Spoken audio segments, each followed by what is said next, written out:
हाँ दोस्तों नमस्कार, मैं सुरेश शाह जीवन इंस्टीट्यूट कानपुर से। तो दोस्तों आज हमारा एमटीएस का जो हम वीडियो लेके आ रहे हैं आप लोगों के सामने, सेकंड वीडियो। इससे पहले हमने एक वीडियो भेजी थी और हमको पूरा उम्मीद है कि आप लोगों को पसंद आया और ये भी वीडियो आप लोगों को बहुत पसंद आएगी। तो अगर पसंद आती है तो ज़रूर सब्सक्राइब कीजिएगा, ज़रूर लाइक कीजिएगा, ज़रूर बेल आइकन दबाइएगा। ठीक है भाई। तो चलिए हम लोग शुरू करते हैं, क्योंकि कोटेशन मारा है। पापा कहते थे कि बेटा ज़िंदगी में कुछ बड़ा काम करना है तो ज़िंदगी की दो बातें हमेशा याद रखनी है। जो खोया उसका गम नहीं, जो पाया है वो किसी से कम नहीं है। दोस्तों तो ये हमारी कड़वी सच है। हमें इन्हीं बातों के साथ अपने क्वेश्चन को आगे बढ़ाना है। तो देखिए अब यहाँ क्वेश्चन आ रहा है, कौन सी परियोजना उत्तराखंड में है।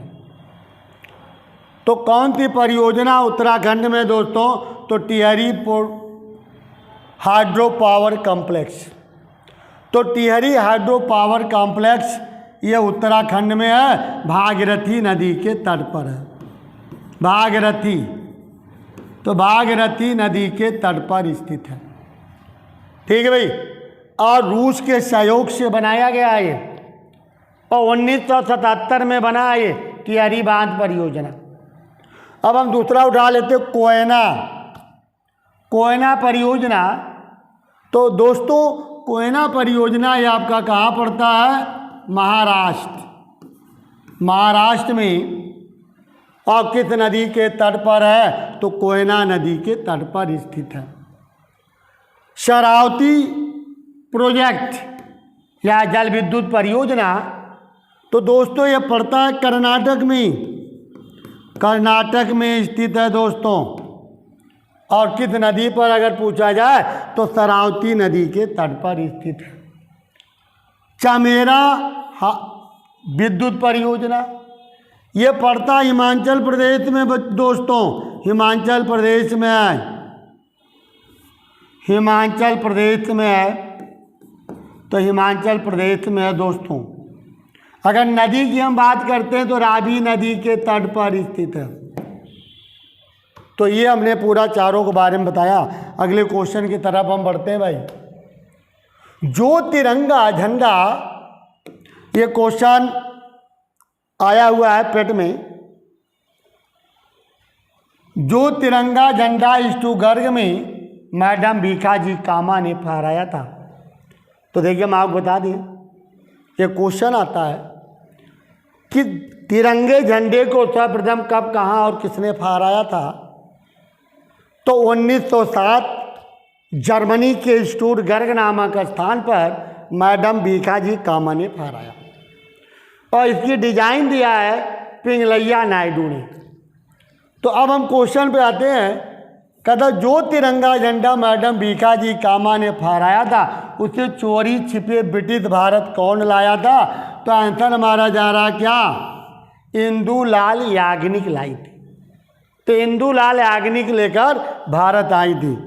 अगला क्वेश्चन दोस्तों, अब देखिए अगला क्वेश्चन हमारा कहता है मूल कर्तव्य या मौलिक कर्तव्य है दोस्तों। मूल या मौलिक कर्तव्य आ जाता है।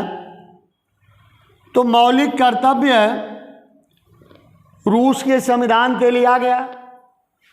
जब हमारे देश का संविधान बना तो मूल कर्तव्य भारतीय संविधान में शामिल नहीं था।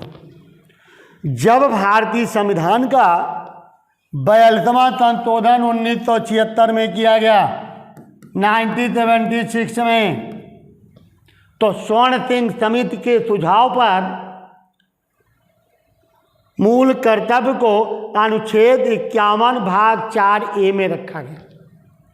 तो जब भारतीय संविधान का 42वां संशोधन किया गया तो मूल कर्तव्य जब उठाया गया तो संख्या कितनी थी, 10 थी।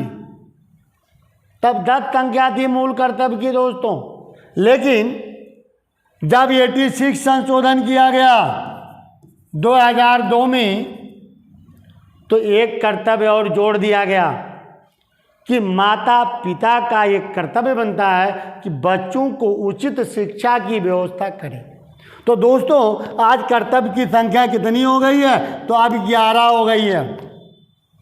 तो हमारा आंसर जाएगा कि 42वें संविधान संशोधन 1976 के तहत मूल कर्तव्य को भारतीय संविधान में रखा गया। तो 42 अमेंडमेंट। चलिए अगले क्वेश्चन में हम आते हैं दोस्तों। निम्न में से कौन सा पुरस्कार केवल संगीत के क्षेत्र में दिया जाता है? तो संगीत के क्षेत्र में कौन सा पुरस्कार दिया जाता है? 4 ऑप्शन हमने लिख दिया है कि टैगोर, ऑस्कर, कांस या ग्रैमी। तो कौन सा पुरस्कार दिया जाता है दोस्तों? देखिए ऑस्कर पुरस्कार की अगर हम बात करते हैं तो 1929 में शुरू किया गया। तो फिल्म के क्षेत्र में दिया जाता है, संगीत में नहीं। कांस पुरस्कार की हम बात करते हैं दोस्तों, तो कांस पुरस्कार की शुरुआत हुई थी 1858 में। ठीक है भाई, महारानी विक्टोरिया ने शुरू किया था। और इसी का नाम 1948 में चेंज करके क्या कर दिया गया? परमवीर चक्र किया गया। ग्रैमी पुरस्कार ये संगीत के क्षेत्र में दिया जाता है दोस्तों। और कब शुरू किया गया? 1959 में शुरू किया गया। तो संगीत के क्षेत्र में 1959 में शुरू किया गया था ग्रैमी पुरस्कार, जो संगीत के क्षेत्र में दिया जाता है। अगला प्रश्न आ जाता है हमारा, भारत में राष्ट्रीय आय की गणना सर्वप्रथम किसने की? तो दोस्तों मैं आपको बता दें कि भारत में राष्ट्रीय आय की गणना 1867 में 1867 में दादा भाई नरौजी द्वारा प्रकाशित पुस्तक the poverty and un British rule in India में दादा भाई नरौजी ने पहली बार धन निकासी की चर्चा की है। तो यहाँ आंसर हमारा क्या जाएगा दोस्तों? दादा भाई नरौजी जाएगा। तो दादा भाई नरौजी को ओल्ड मैन ऑफ इंडिया के नाम से जानते हैं। दादा भाई नरौजी पहले ऐसे भारतीय थे जिन्हें ब्रिटिश संसद सदस्य बनने का गौरव प्राप्त हुआ। तो दादा भाई नरौजी हमारा आंसर जाएगा। ठीक है भाई, अब यहाँ अगले प्रश्न में हम आ जाते हैं। सूर्य का चमकता हुआ सतह। तो देखिए बच्चों आपको बता दी कि सूर्य के धरातल को 3 भागों में बांटा गया। पहला हमारा आता प्रकाश मंडल, दूसरा आता हमारा मध्य मंडल, और प्रकाश मंडल को हम लोग फोटोस्फीयर भी कहते हैं। तो मध्य मंडल और कोरोना। तो चमकता हुआ भाग हमारा आता प्रकाश मंडल, और सूर्य की सतह का जो तापमान होता है दोस्तों वो होता है 6000 डिग्री सेल्सियस। अब इतना तापमान क्यों होता है? क्योंकि इसमें जो गैसें पाई जाती है 71% हाइड्रोजन पाया जाता है और 26.5% हीलियम पाया जाता है, और जो हमारा 2.5% बचता है वो अन्य आक्रिय गैसें बनती हैं। तो इस वजह से यहाँ का टेम्परेचर सर्वाधिक होता है। चलिए मोपला विद्रोह। तो मोपला पहले हम आपको बताना चाहेंगे दोस्तों कि मोपला कहाँ पड़ता है। ये केरल में पड़ता है, ये केरल में है। ये किसानों का विद्रोह है दोस्तों, किसानों का विद्रोह है। कब हुआ था? तो 1921-22 में हुआ था। तो मोपला विद्रोह 1921-22 में किसानों का विद्रोह रहा। मोपला कहाँ है? तो मोपला पड़ता है केरला में। ठीक, चलिए अगले क्वेश्चन में आते हैं। भारत सरकार ने इंद्रधनुष फ्रेम कार्यक्रम की शुरुआत की थी। तो भारत सरकार ने निजी क्षेत्र के बैंकों के पुनरुद्धार के लिए, तो निजी क्षेत्र के बैंकों को पुनरुद्धार के लिए इन्होंने एक कार्यक्रम चलाया था, इंद्रधनुष फ्रेमवर्क कार्यक्रम चलाया था दोस्तों। ठीक है भाई, तो फ्रेमवर्क कार्यक्रम कब चलाया गया था? तो 2015। तो 2015 में चलाया गया था दोस्तों, ध्यान रखिएगा। चलिए अगले क्वेश्चन की तरफ हम आ जाते हैं। येन किस देश की मुद्रा है? येन किस देश की मुद्रा है? मालदीव की है, जापान की है, बाली की है दक्षिण अफ्रीका। तो जापान की मुद्रा येन, युआन चाइना की है, येन जापान की है। चलिए दोस्तों अगले प्रश्न में हम आ जाते हैं। कितने ईस्ट इंडिया कंपनी के खिलाफ प्लासी का युद्ध लड़ा? तो देखिए दोस्तों हम आपको बता दें कि प्लासी का युद्ध कब लड़ा गया भाई? तो प्लासी का युद्ध लड़ा गया 23 जून 1757 को लड़ा गया। सिराजुद्दौला और रॉबर्ट क्लाइव के मध्य लड़ा गया। रॉबर्ट क्लाइव के मध्य लड़ा गया दोस्तों। तो रॉबर्ट क्लाइव जाएगा, सिराजुद्दौला यहाँ आंसर जाएगा भाई। ठीक।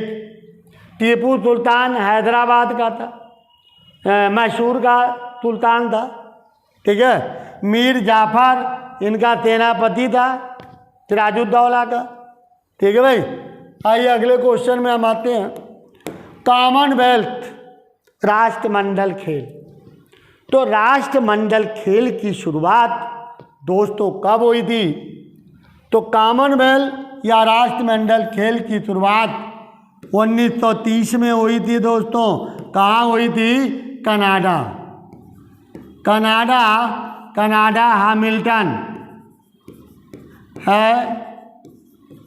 हैमिल्टन में हुई थी। लेकिन हमारा प्रश्न कुछ और कह रहा।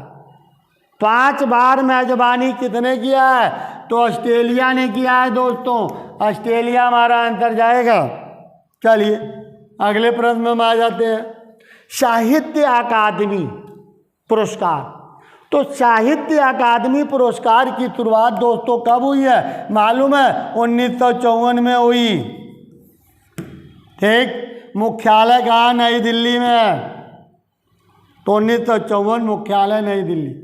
प्रसिद्ध गोल गुम्बज, ये दाबुल के याकूत ने इसकी डिजाइन दी थी। दाबुल के याकूत गोल गुम्बज, दाबुल के याकूत ने इसकी डिजाइन दी थी दोस्तों।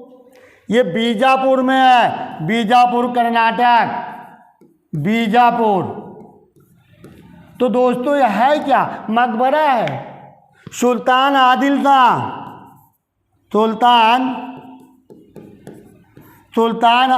शाह का मकबरा है। आदिल शाह का मकबरा है। ठीक है भाई। तो आदिल शाह के मकबरे को गोल गुम्बज कहा जाता है, जो बीजापुर कर्नाटक में स्थित है। दाबुल के याकूत ने इसकी डिजाइन दी थी। ठीक।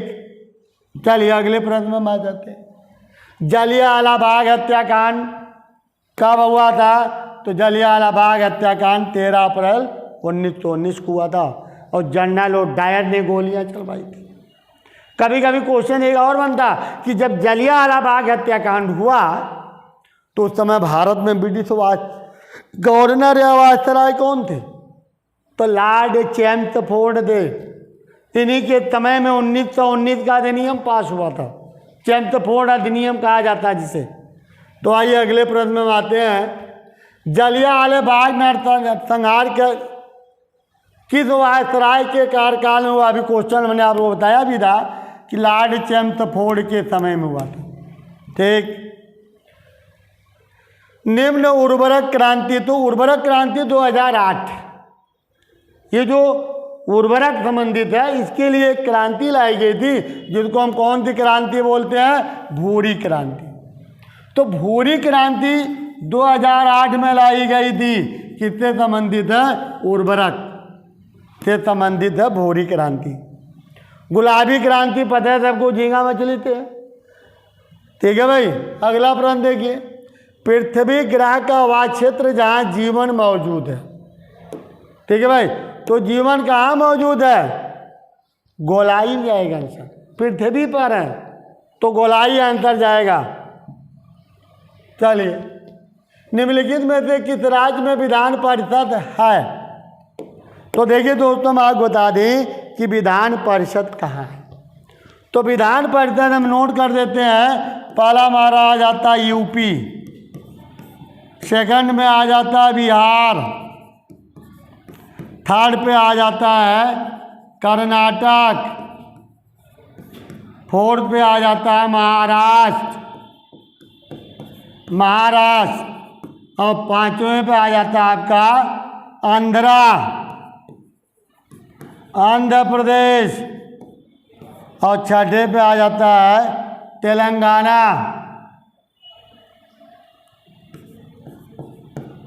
तेलंगाना आ जाता है बच्चों, तो इसको नोट कर सकते हैं। तो आंसर यहाँ हमारा जाएगा आंध्र प्रदेश। चलिए भाई, अगला क्वेश्चन, संयुक्त राष्ट्र सुरक्षा परिषद का मुख्यालय। तो देखिए, संयुक्त राष्ट्र संघ का अंग है सुरक्षा परिषद, तो इसका मुख्यालय कहाँ है? न्यूयॉर्क, अमेरिका के न्यूयॉर्क में। तो अगले प्रश्न में बढ़ते हैं भाई, न्यूयॉर्क का आंसर जाएगा। भारत की संविधान सभा का विचार सबसे पहले किसने दिया? देखिए, अगर हम शुरुआत की बात करते हैं ना, तो सबसे पहले दिया था बाल गंगाधर तिलक ने कहा था। फिर जवाहरलाल नेहरू ने 1924 में कहा था। फिर डॉक्टर राजेंद्र प्रसाद ने कहा। तो यहाँ हमारा आंसर डॉक्टर राजेंद्र प्रसाद की बात चल रही है, तो यहाँ हमारा आंसर जाएगा डॉक्टर राजेंद्र प्रसाद। लेकिन 1924 में जवाहरलाल नेहरू ने भी कहा था, 1896 में बाल गंगाधर तिलक ने भी कहा था। चलिए आगे बढ़ते हैं हम लोग। जब थक जाओ थोड़ा आराम कर लो, लेकिन कभी हार मत मानना। ठीक है भाई। निम्नलिखित में से कौन सा प्रसिद्ध संतूर वादक है? तो संतूर वादक कौन है दोस्तों? प्रसिद्ध संतूर वादन, तो संतूर वादन है, हम सब लिख देते हैं कौन किससे संबंधित है। तो निखिल बनर्जी जो है सितार वादन, ये सितार वादन है दोस्तों, सितार वादन है। उस्ताद बिंद्रा खान सारंगी से हैं, सारंगी से हैं। शिव कुमार शर्मा जो है संतूर वादन है, संतूर वादन। शाहजाद हुसैन जो है ये आपके,